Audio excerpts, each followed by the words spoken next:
கிடைச்ச வண்டியில் ஏறி நினச்ச இடத்துக்கு போக முடியாதுங்க. ഞാൻ ആരുടെയും കയ്യിൽ നിന്ന് പൈസ മേടിക്കാറില്ല.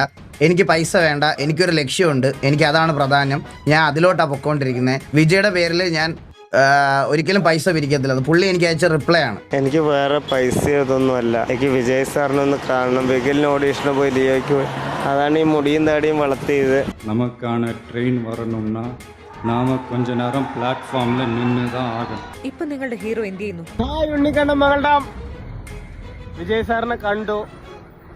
ലൊക്കേഷനിലാണ്, കോസ്റ്റ്യൂമിലായതുകൊണ്ട് ഫോട്ടോയും വീഡിയോ ഒന്നും മൊബൈലിൽ അവിടെ ലൊക്കേഷനിലേക്ക് ഫോണും ഒന്നും കൊണ്ടുപോകാൻ പറ്റില്ല. അവർ വീഡിയോ എടുത്തിട്ടുണ്ട്, ഫോട്ടോ ഉണ്ട്. വിജയണ്ണൻ എന്നെ സെറ്റിന്ന് തൊഴിൽ കയറ്റിട്ടാണ് കൊണ്ടുവന്നത്, കാരവനിൽ കൊണ്ടുവന്നത്. ഇത് ശരിക്കും നടന്നാണോ? വിശ്വാസം വരണില്ലല്ലേ? ഈ കഥയ്ക്ക് അങ്ങനെ ഒരു കുഴപ്പമുണ്ട്. ഞാനിന്ന് ഭയങ്കര ഹാപ്പിയാണ്. അപ്പോൾ ഫോട്ടോയും വീഡിയോയും കിട്ടിയിട്ടില്ല, അവർ അയച്ചു തരും. കാര്യങ്ങളൊക്കെ പറഞ്ഞ് ഞാനും വിജയണ്ണന് കാരവനിൽ ഒരു 10 മിനിറ്റോളം ഇരുന്ന് സംസാരിച്ചിട്ടാണ്. അപ്പോൾ എല്ലാവരും സപ്പോർട്ട് ചെയ്യുക. വികിലേക്ക് അപ്പ് മുഖ്യം. നമുക്ക് നനച്ച വണ്ടി കിട്ടി. ഉണ്ണിക്കണ്ണൻ മകളുടെ ഹൃദയം നിറഞ്ഞുമ്മ. கிடைச்ச வண்டியில் ஏறி நினச்ச இடத்துக்கு போக முடியாதுங்க.